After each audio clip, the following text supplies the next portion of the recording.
was listening to Radio 4 before I came out, and they were talking about dementia, and they were talking about the blight that falls on the individual and their families when it happens. And I was reflecting, having watched my own mum die of Alzheimer's and the effect it had on my dad. I was reflecting that to a large degree, because of the nature of how we are when we're younger, it's one of those things that we all think will come to us possibly a long time into the future. And the reality is that life happens very quickly, and there are hundreds of thousands of people, millions of people across the world, hundreds of thousands in the UK, who are at their wits' end, suffering a terrible illness. And then I was thinking, as I was cycling here, that I was coming to a room where people were coming into work day in, day out to find the solution to that terrible illness and to completely change the nature of millions of people's lives around the world. And actually, if there is a good life, it is about making the world a better place. That surely has to be the most simplistic explanation, but possibly one of the wisest. So it's a huge honor for me to be here with all of you, knowing that you are determined to find ways forward on this awful blight on humanity. And the reason I'm confident that we will is because what we are standing in now, here in the White City campus, is one of the most exceptional places for scientific innovation and discovery. So how did that come about? Why is this old BBC site, an old dairy site that people didn't think much about, now the place that people look to from around the world for not just scientific innovation, but also for business growth? And part of it is because, as you can see, we've got Oscar Sess as the next speaker. But part of it, maybe the most important bit of it, is the nature of a collaboration with Imperial that's brought about this economic growth. You know, we got very lucky in 2016 when my friend, Professor Andrew Jones, and I, along with the entrepreneur Greg Jackson, who was setting up Octopus Energy at the time, and another ex-civil servant, Christina Smith, and an official, we went along and we pitched Alice the idea of setting up something we said would look a bit like Kendall Square, if we got it right. We said, let's hug each other close, let's build an economic ecosystem, and let's use that to attract anchor businesses and start-up and scale-up businesses and make lots of innovation occur, and in the process cause economic growth.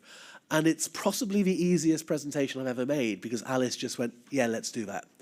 I do like Americans. I do like that, yes, let's do that attitude. From then on, we launched our industrial strategy in 2017, and that was the first chapter. Come on in, please. Hello. Here we are.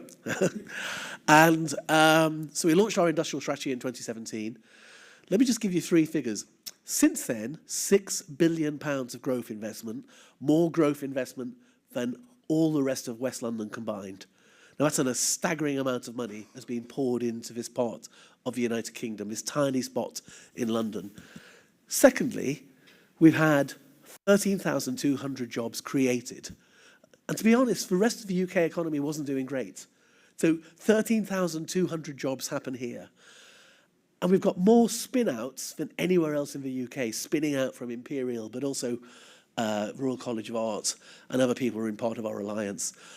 So there's a recipe here, which people around the world are now asking us, how have you grown so quickly?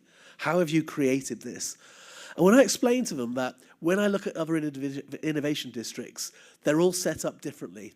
So some are set up by a university who will say, we'll just do this by ourselves, and we'll take some land and we'll put some business space.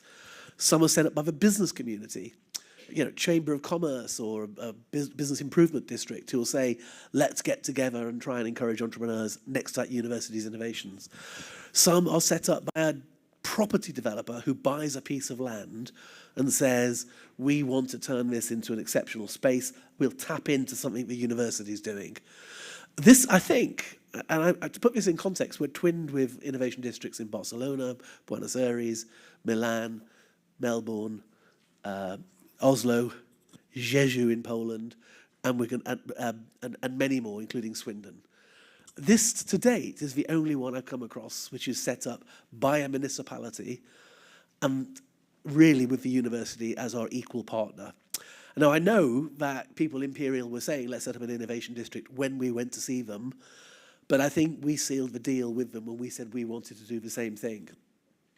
So this is a remarkable thing. It's given us a breadth of operation, which means if Oscar goes into his lab, he sometimes does not know who's working in a business, who's working in an anchor business, who's a research student, who's a professor. What he finds is this total collaboration across the team.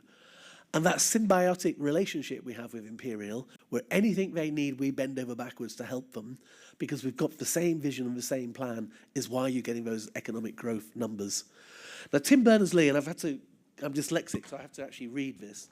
He said a sentence I was just talking to Oscar about, so I photographed it, I mentioned. He said, innovation is serendipity. So you don't know what people will make. And everything from Newton sitting under a tree on a particularly nice day and realizing how gravity worked, to people discovering they happen at serendipitous moments in collisions with other like-minded people.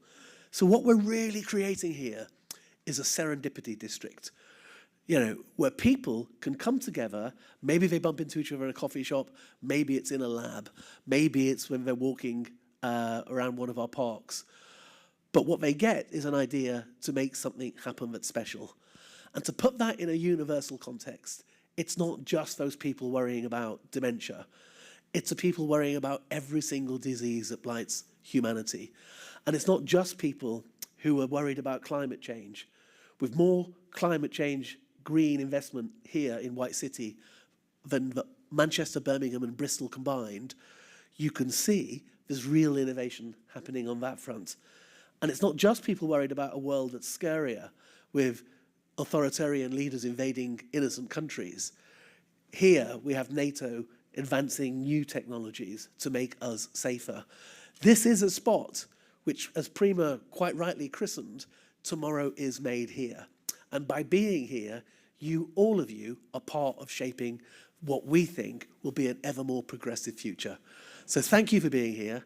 Have a great conference. And it's my huge honor to welcome Oscar, who is an amazing partner, collaborative, helpful, goes out of his way, but actually at the heart of it, a brilliant scientist, which is why he rightly leads the faculty that he leads.